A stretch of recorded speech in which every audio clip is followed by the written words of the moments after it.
Have you ever noticed how some yoga poses feel like more than just stretching? Yeah, It's like you tap into something deeper, totally. like some ancient energy or power within you. It's true. Well, get ready because today we're diving deep into one of those poses, Oh, cool. Which one? Virabhadrasana. Okay, yeah. You probably know it as warrior pose. Ah, warrior pose. One of my favorites. Yeah, and we're going to uncover the incredible story behind it. Awesome. I'm ready to learn.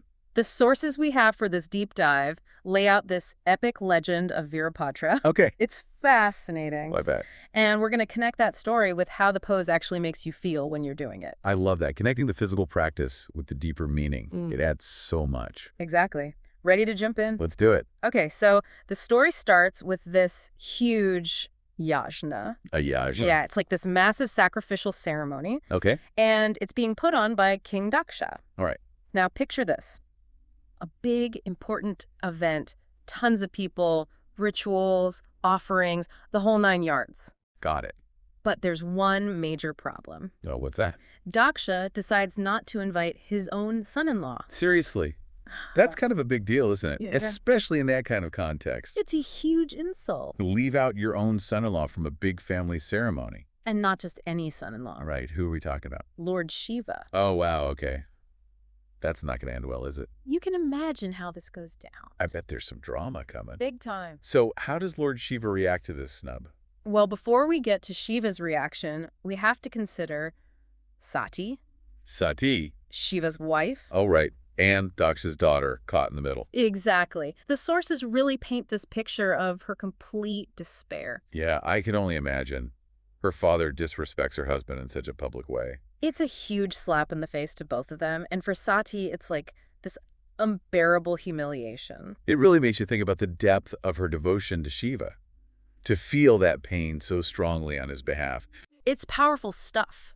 And this isn't just some ancient soap opera. It's a reminder that these old stories deal with some very real human emotions. Like, think about how you might feel if someone you loved was totally disrespected like that. Oh, yeah, totally.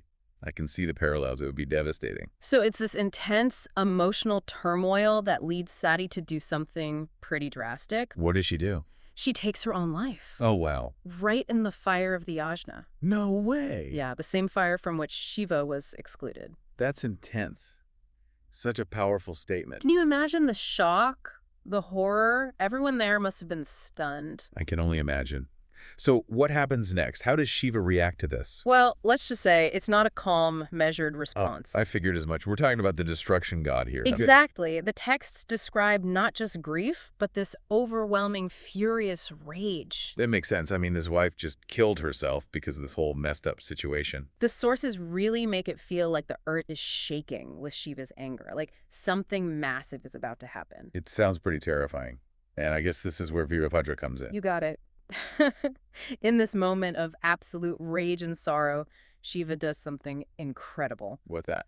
He rips out a lock of his hair. Just one lock. Yeah, but it's not like your average haircut.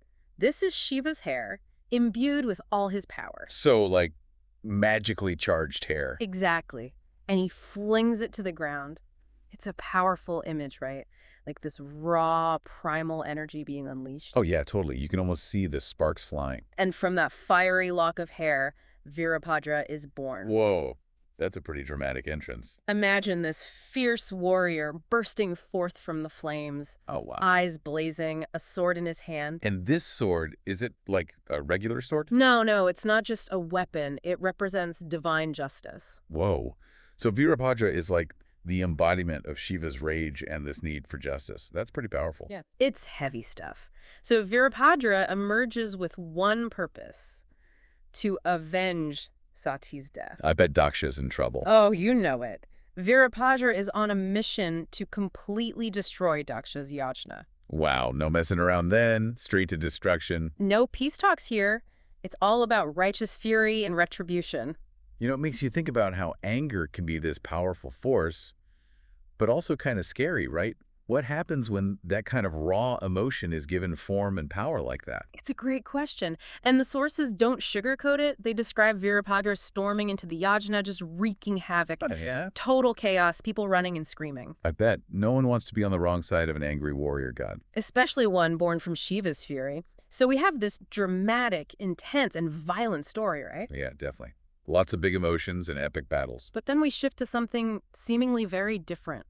Yoga. Right, from divine battles to peaceful poses. It does seem like a big jump. But stick with me here, because somehow this intense story gets embodied in these physical postures. That's what I love about yoga. It's more than just physical exercise. It's like these stories come alive in your body. Totally. And the names of the poses often directly link back to the myths, giving your practice a deeper meaning. I love that. So let's talk about the warrior poses. Mm. How does the story connect to the actual postures? Okay, so let's start with Virabhadrasana E, Warrior I. Imagine stepping back with one foot, grounding yourself. Okay, I'm picturing it. Then you lunge forward with your other knee bent. Got it. Lunge position. And reach your arms powerfully overhead. Reaching up strong. Now, the sources connect this pose to Virabhadra's arrival on the battlefield. Ah, I see it. That strong, grounded stance, ready for action. Exactly. It's like you're embodying that initial surge of energy, that determination and focus. And the grounded back foot gives you stability. But the front lunge is all about moving forward. It's like a mix of strength and movement. That upward reach of the arms, too, it's almost like a warrior's call. I love it. You can really feel that sense of power in the pose. It's pretty amazing. Okay, so then we move on to Virabhadrasana, the second, Warrior II. Okay, what's different in this one? So your feet are wider apart, still in that lunge position. Lunge, check. But this time, your arms extend out to the sides. Arms out, like I'm spreading my wings. Exactly, parallel to the floor. Okay, got it. Arms strong and straight. And here's the key. Your gaze is directed over your front hand. Ah, that focused gaze. It makes such a difference. It's called drishti. It's about cultivating that laser focus. Makes sense for a warrior, right? You can't be distracted in battle. The sources say this pose represents Virabhadra's focused presence and readiness for battle, like he's assessing the situation, completely present. It's amazing how just shifting your gaze can change the entire feel of the pose. It helps me feel more stable and grounded. Absolutely. And it's not just about physical stability, but mental focus, too. Right. Training the mind and body together. Classic yoga. Okay, now for the final warrior pose. Virabhadrasana the third, warrior the third. This one's a challenge. Challenge accepted. Bring it on. All right, so you shift all your weight onto one leg. Okay, balancing on one leg. Got it. Engaging the core. And extend your other leg straight back behind you. Like a flying warrior. Yes. Ideally, it's parallel to the floor. And you reach your arms forward, too. Arms reaching forward, leg back. Yeah. This is a balancing act. It is. And the sources describe this pose as depicting Virabhadra's final victorious strike. I can see it. All that focused energy moving forward. The culmination of the warrior's journey. It's powerful stuff. You really feel that intensity and focus when you hold this pose. It definitely demands a lot of core strength and balance. It's not just physical, though, is it? No way. It's mental strength, too. That unwavering intention, just like Virabhadra. When I'm in Warrior Third, I feel like my concentration has to be so sharp. If I lose focus, I lose my balance. It's a great metaphor for life, too. Right. Stay focused, stay strong. So we've gone through the 3 warrior poses. Yeah, they're so dynamic and powerful. And the story behind them really adds a whole other layer of meaning. It's not just about stretching. It's about embodying this epic narrative.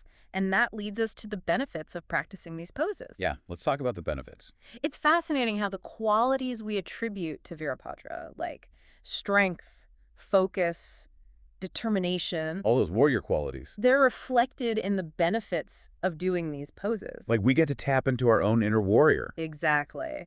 So first, let's think about Virabhadra's physical power. Right. He's this fierce warrior god. And when you practice warrior poses, you're working all these major muscle groups, legs, core, arms. It's a full body workout. It really is. And it's very grounding, It makes you feel more stable. I can definitely feel that. It's like building a solid foundation. But it's not just physical. Remember that intense focus Virabhadra has in battle. Right. Laser focus. Well, holding these poses, especially Warrior the Third, requires serious mental focus. Oh, yeah, totally. Especially that balancing aspect. And that intentional gaze, the drishti in Warrior 2, also helps develop concentration. It's like you're training your mind to be more present and alert. Exactly. And that can benefit us off the mat too, right? Improved concentration in everyday life. 100%. I definitely noticed a difference. Yoga really helps me stay focused, even when things get hectic. Same here. And finally, there's this sense of confidence and self-belief that these poses cultivate. Oh yeah, that inner warrior feeling. You're standing strong, holding these challenging positions. It's like you're facing your own inner battles with courage. That's so true. It's like you're tapping into that inner strength and resilience that we all have. Like Virabhadra facing his challenges head on. It makes you think about how you approach challenges in your own life. Hmm. Do you face them with that warrior spirit? Or do you shy away? That's a great question. It's a reminder that we have that strength within us. We just have to tap into it. And yoga can help us do that. It's not just about the physical poses. It's about the mental and emotional transformation too. Well said. Yeah.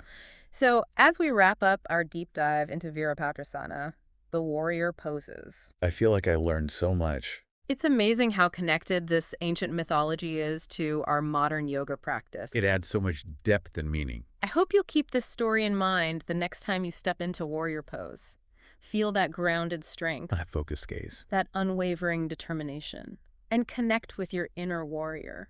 And as you move through your day, think about this.